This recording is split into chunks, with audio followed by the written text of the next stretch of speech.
Sí. Bien, amigos, hoy es martes, 11 de febrero del 2025. Luna en cuarto creciente. Nuestra Señora de Lourdes, Acepción de la Virgen en Francia. Virgen milagrosa. Hay miles de personas que cada año van al santuario de Lourdes y de Fátima en Portugal. Es patrona de los enfermos, por eso hoy es el Día Mundial de los Enfermos. Y también es Día de San Desiderio, Gregorio, de Benito, Adolfo, Dante, Eloísa y Pascual. Hoy es Día de la Mujer Médico. Entonces, si hoy es Día de la Mujer Médico, vamos a decir que más adelante daremos a conocer esa profesión que aquí se hizo la primera con Evangelina Rodríguez. Vamos a hablar más adelante de eso. En el día de hoy nacieron Alexis Joaquín Castillo. Alexis Joaquín Castillo tiene su nombre Joaquín por su padrino, Joaquín Balaguer Ricardo. Vamos a dejarlo ahí, ¿verdad? Sí, vamos a dejarlo ahí. Sí. Lourdes González, porque es Nuestra Señora de Lourdes. Manuel Valentín Ramos. Juan Carlos Fernández, la hija de mi querida Silvana Sánchez. Silvani Olea Sánchez. Y hoy cumpleaños una de las jefas de aquí. Jefa. ¿Cuál es? ¿Quién es el jefe en los sitios? Dime. El que paga manda. El que pone. El que pone. El que nombra, el que vota y el que paga. Sí, así mismo. Bueno, ella es una de esas tres. Margarita. Margarita Díaz. Margarita Díaz. Ah, Margarita. Esa es la mayimba de la bachata. Miriam Pou Cortorreal. Señores, hoy cumpleaños uno de los guantes de oro. Nuestro querido Raúl Hernández. Es el presidente de la Unión de Farmacias y es un guante de oro este año. Enia Margarita Báez Chalas, Miriam Paulino y una hija del doctor Ángel Caputo Antonio, médico ginecobstetra mocano, padre de María Lourdes Caputo. Bien, Mire, hoy día de el enfermo, la mujer médico, Día Internacional de la Mujer y de la Niña en la Ciencia, que es la mujer médico. Y nosotros quisiéramos, por una necesidad, de pedirle a nuestro querido, apreciado ancla que tenemos aquí, don Carlos Alonso y Abreu, que le dé lectura a dos trabajos que él tiene, necesarios, porque aquí se está hablando de tierras raras. sí. Y hay un listado de tierras raras que dicen para qué sirve cada una. Y por otro lado hay un experto que nos dice que no son raras nada, que son las cosas más comunes del mundo. Bien. Adelante, don Carlos. Vamos con el listado, doctor. Seguro. Primero, vamos con el listado, señores. Aquí hay un listado de, ¿cuántas son? De 17 de las llamadas tierras raras. Atención, señores. cosas de las que poco hemos oído hablar. Cerio, con C. Cerio es utilizado para motores diésel y el colorante del cristal. Disprosio se usa en los coches híbridos, también se usa para lámparas láser. El herbio, E-R-B-I-O, componente de la fibra óptica, también se utiliza como filtro de revelado fotográfico. Pero imagínense, si hablamos de fibra óptica, es lo que se utiliza para la transmisión de señales. Europio es usado en pantallas planas y máquinas de rayos láser. Escandio para luces de alta intensidad. Gadolinio, incluido en discos compactos y reactores nucleares. Olmio, con H, imanes de gran potencia y procesos nucleares. Iterbio, para máquinas de rayos X. Itrio, componente de las unidades de rayos X. Lantano, para baterías de los coches híbridos y cristales reflectantes. Lutecio, para procesos de refinado de petróleo. Neodimio, es el componente de los discos duros de los ordenadores. Praseodimio, utilizado para motores de aviones. Prometio y samario se usan en baterías y reactores nucleares. Terbio, en bombillas de bajo consumo o lámparas fluorescentes.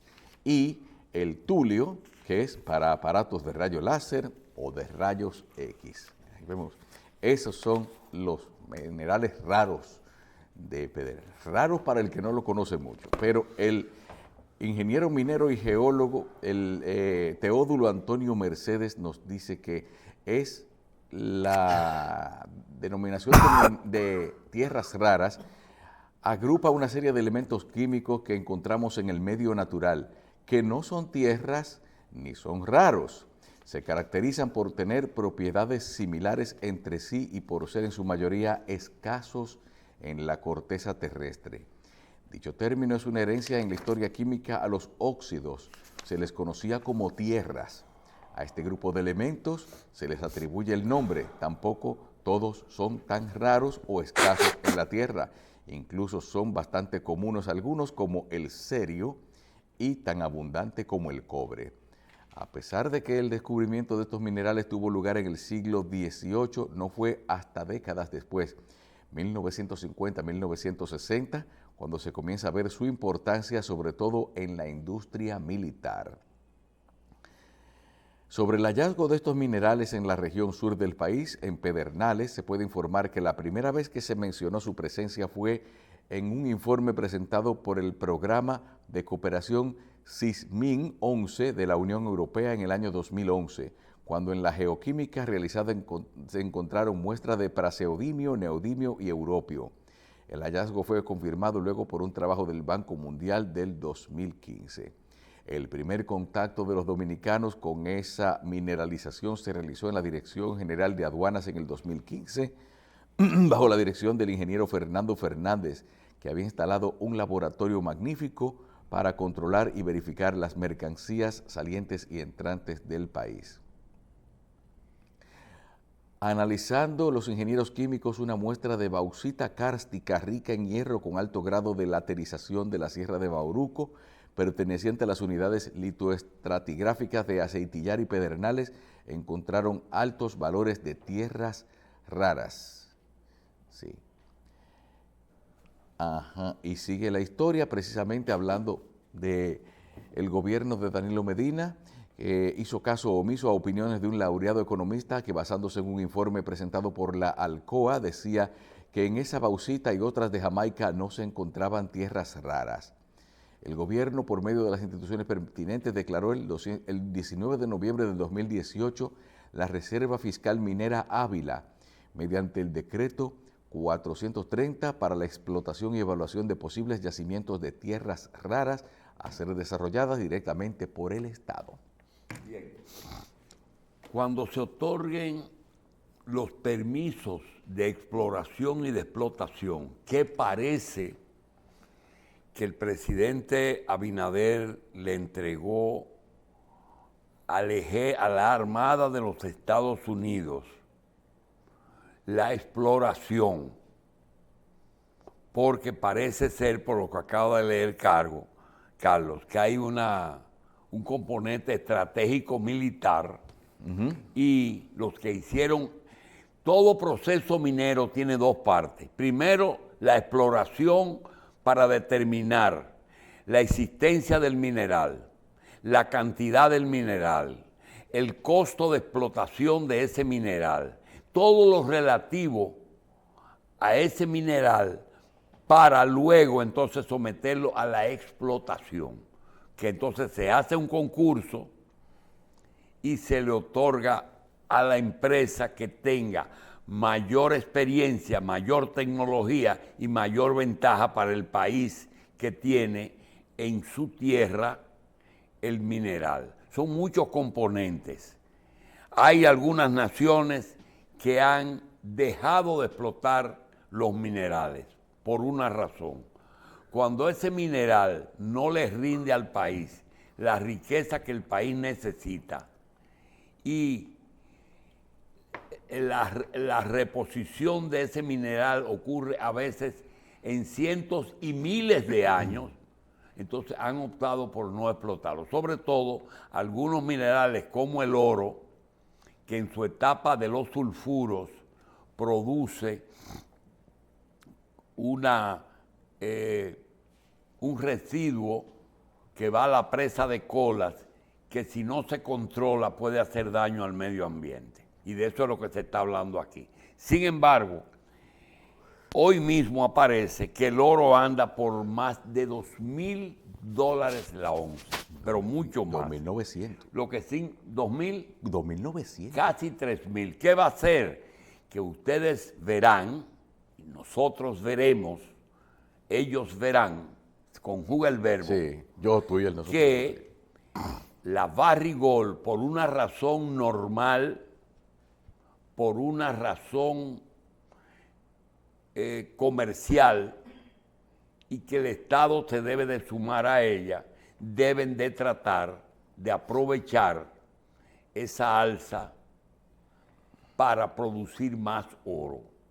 Veremos que ese problema de Cotuí se va a resolver, porque lo que están pidiendo los campesinos, lo que están pidiendo las personas que se sienten afectadas por la nueva presa, no es nada con respecto a lo que va a recibir la empresa con respecto al alza de los precios. Ojalá un día la revista consiga un experto que nos diga una onza de oro, antes de ser convertida en prenda o en lo que sea, en un lingote, ¿cuánto cuesta desde que está en el subsuelo hasta que se convierte en el lingote?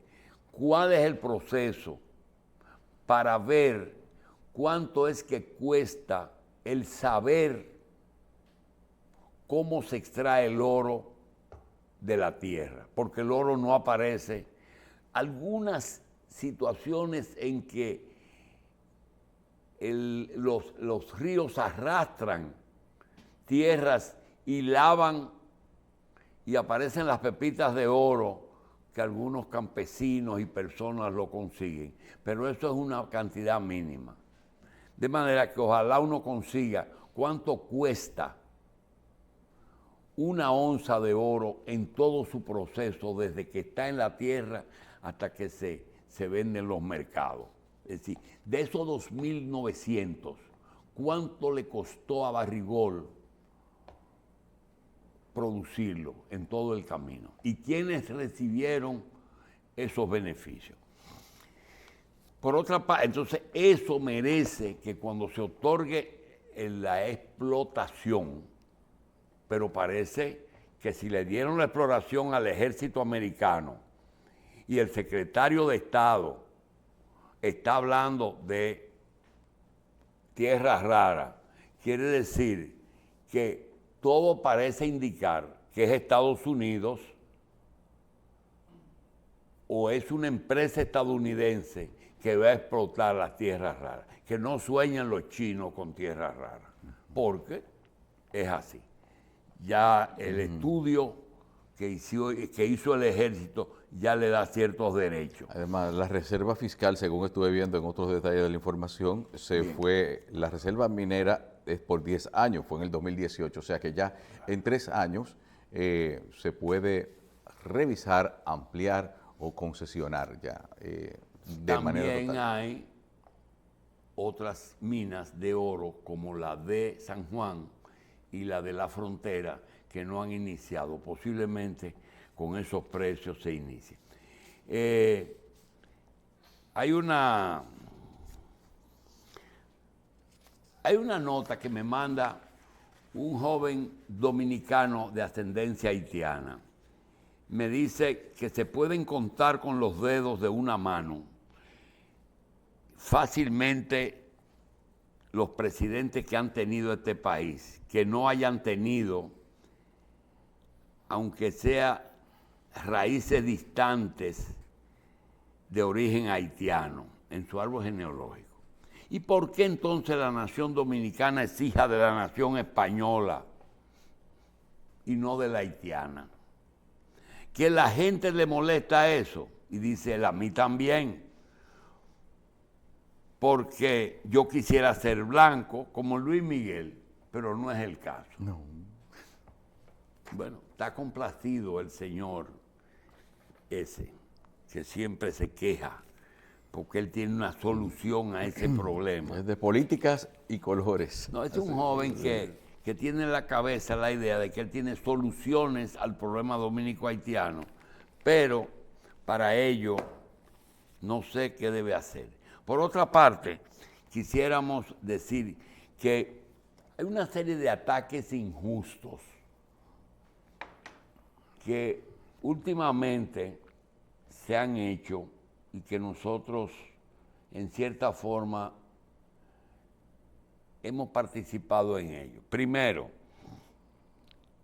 con el tema de USAID y de participación ciudadana, indudablemente que hay gente que se han cebado contra los periodistas que apoyaron esos planes. Nosotros entendemos que ahí no hay más nombre porque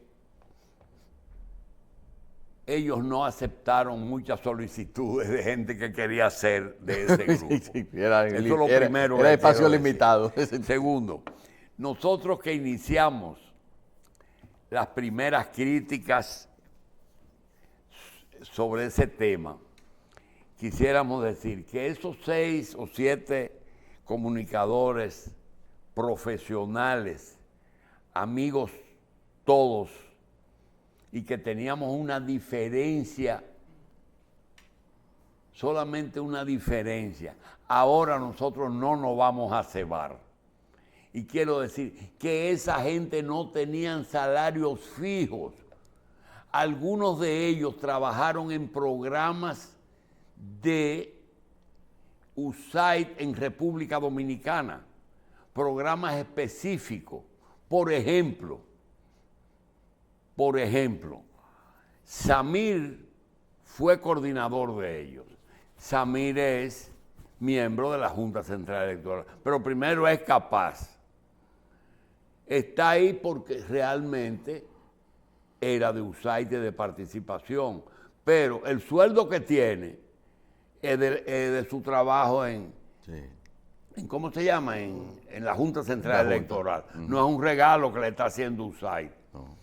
Y todos los otros que están mencionando no tenían salarios para que hablen. Ellos, fuera del trabajo de comunicadores, pertenecían a algunos programas.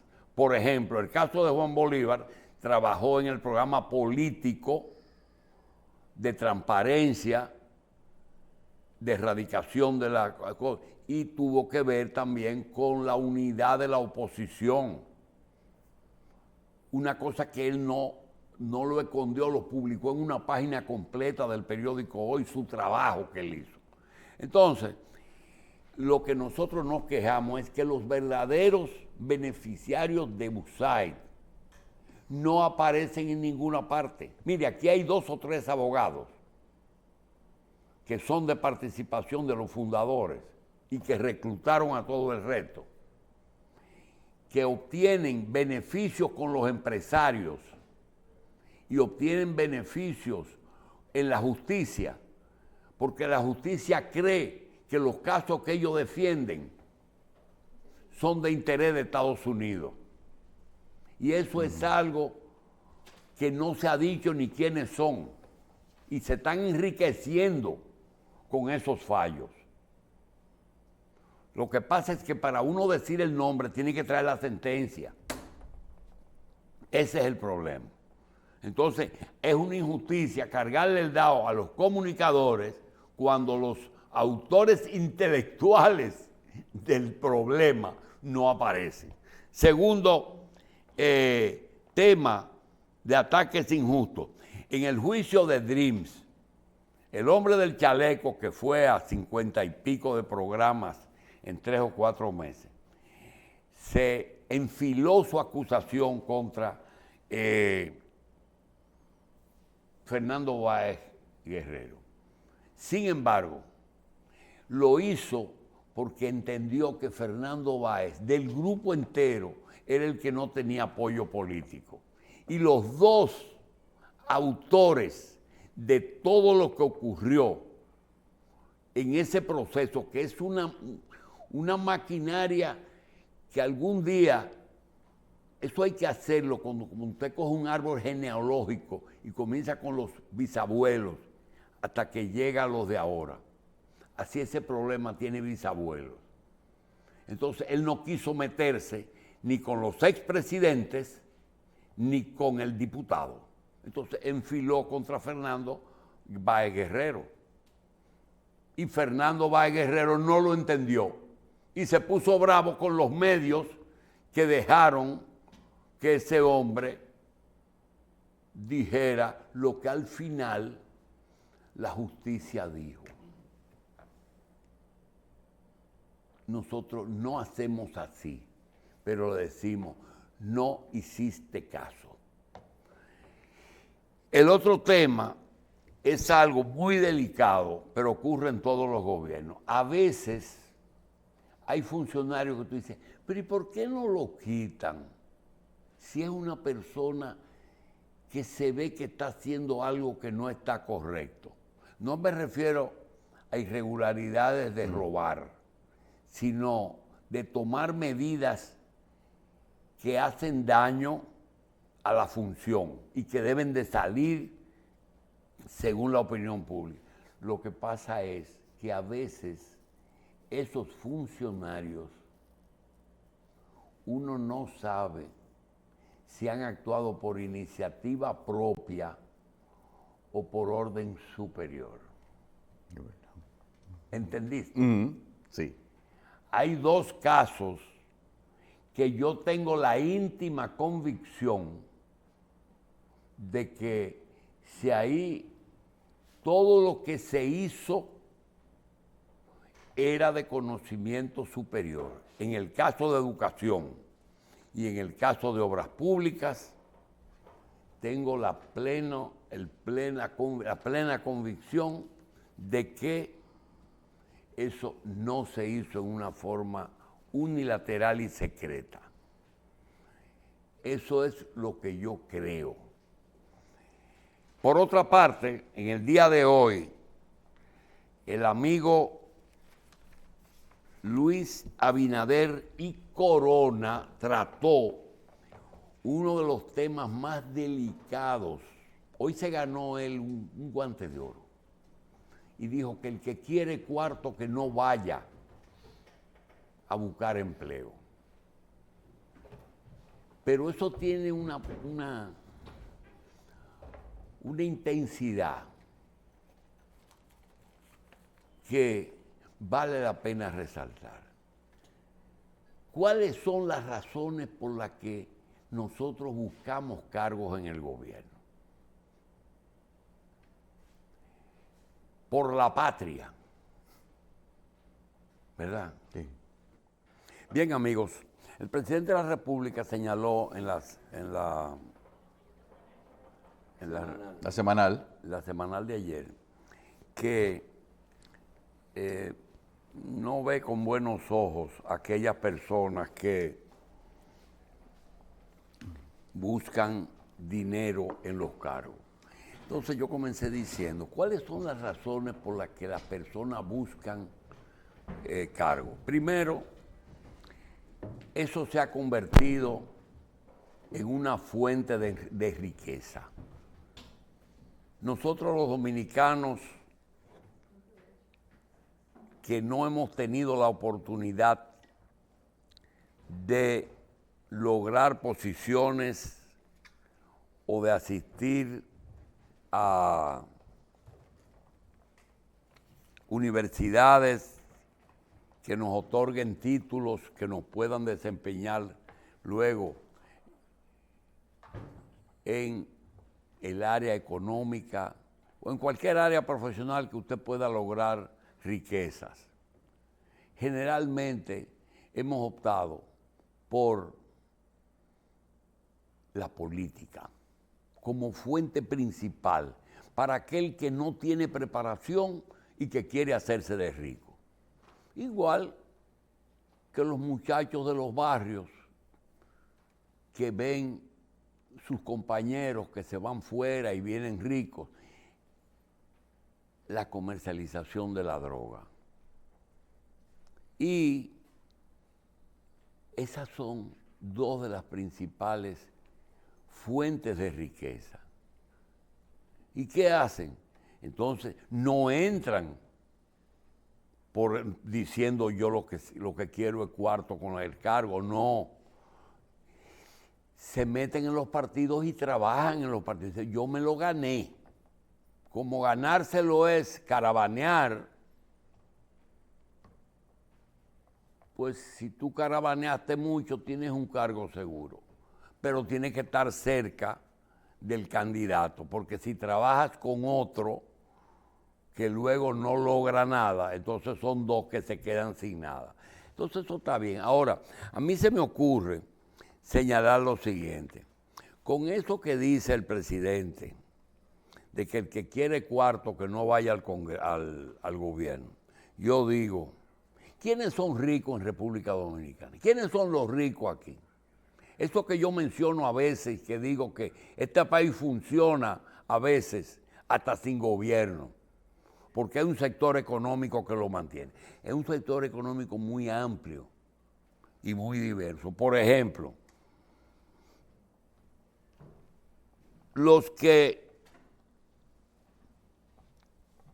las empresas extranjeras que vienen en búsqueda de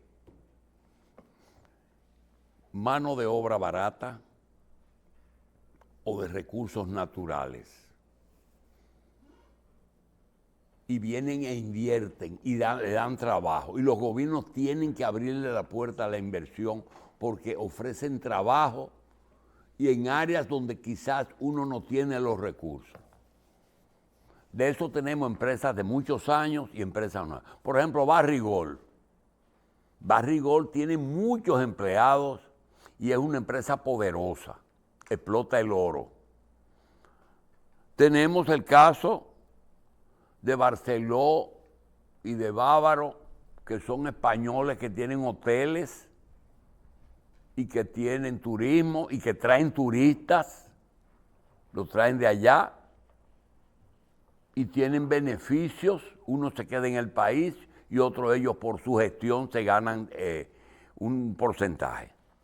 Tenemos el caso de la más antigua empresa, que es Central Romana, que ha pasado en diferentes manos, primero de Romana Corporation, luego de Bludon y ahora de los Fanjul. Es una empresa que le da trabajo al pueblo de Romana, pleno empleo. Y también tenemos otro sector que son aquellos sectores que heredaron fortunas desde hace más de 100 años. De esos nada más hay 2 o 3. Un grupo en Santiago y los Bichini, que nadie le puede negar. Son 4 generaciones. También tenemos la gente que se ha enriquecido y que uno no lo puede cuantificar. Aquí hay personas que han trabajado en el área judicial, abogados que ya son potentados y que tienen mucho, mucho dinero, y jueces que aprovecharon sus posiciones y cobraban por sentencias. Y de eso no se habla.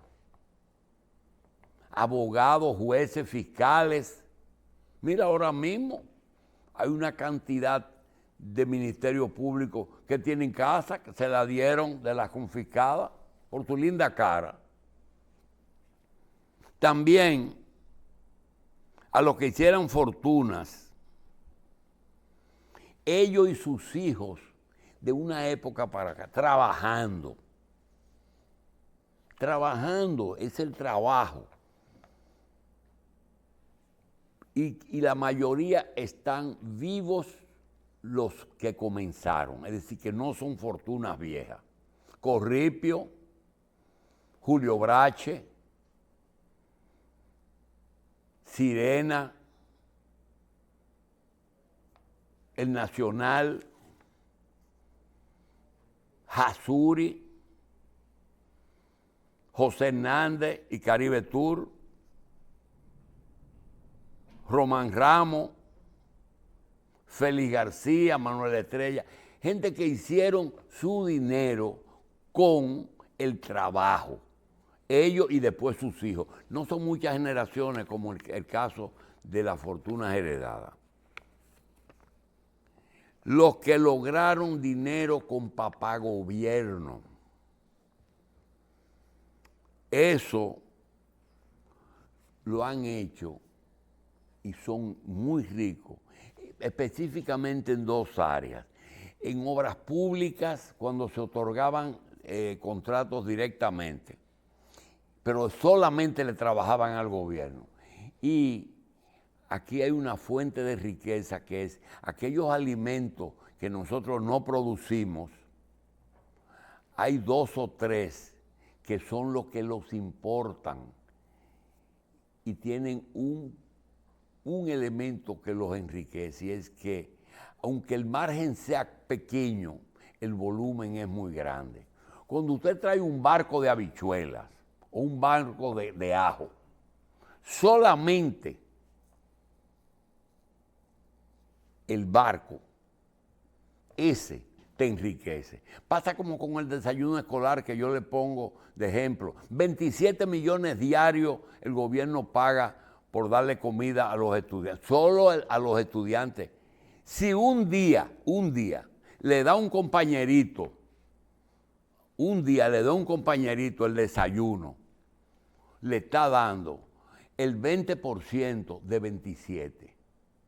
Si dice, no, tú vas a suplir hoy el país entero, le está dando 5 o 6 millones de pesos en un solo día. Entonces, también hay los socios de Pablo Escobar. De eso tenemos que cuidarnos porque esa gente han llegado a escalar posiciones de poder porque se cansaron de que los políticos lo atraquen y ellos entonces están asumiendo posiciones electorales. Por eso es que tenemos hoy 5 o 6 legisladores que tienen problemas con la DEA. Solamente los que tienen problemas, sin contar los que no tienen problemas y que ya el cemento se le puso duro. Esos son los narcotraficantes que todo el mundo sabe que no pueden explicar su fortuna. Está también los que a través de funcionarios, no es papá gobierno, a través de funcionarios que han caído en posiciones importantes, y que reciben beneficios en algún momento, tener un director de aduana, tener un director de impuestos internos que no lo moleste, tener un... Señores, una gente que tenga que pagar 100 millones de pesos de impuestos y tiene una fecha, y el director de impuestos no es que lo perdona, no. Si le da un año o hace un acuerdo, le está evitando muchos intereses. Hay que estar en esos cargos para saber lo que eso significa. Entonces, tener, por ejemplo, un banco y un superintendente o un gobernador del Banco Central que quiera ayudarte, ese banco es para arriba que va. Ese banco es para arriba que va. Porque cada vez que hay unos fondos, o le liberan fondos, o le hacen que el encaje sea un poco más tan cuadrado. Y el cobro de deudas. Hay gente que ni ellos saben lo que tienen por cobrar deuda del Estado. Entonces, esos son nuestros ricos. Esos son nuestros ricos. Y que al señor presidente le digo, está muy bien, el que quiere cargos, que no busque el cargo en este gobierno. Pero eso ya es una profesión como cualquier otra. En otro orden, queremos pedirle al director que prepare los guantes de oro, pero antes quisiéramos felicitar. Hoy es día de Nuestra Señora de Lourdes. Nuestra Señora de Lourdes es una acepción de la Virgen que está en Lourdes, Francia, y que con ese motivo han colocado, y la cantidad de personas que va a ese lugar en búsqueda de salud, de milagros. Se conmemora hoy el Día Mundial del Enfermo. Ese Día Mundial del Enfermo es porque se hace el Día de Nuestra Señora de Lourdes, pero también es el Día Mundial de la Mujer Médico, de las mujeres que se dedican a la medicina. Y quiero hoy felicitar a primero 2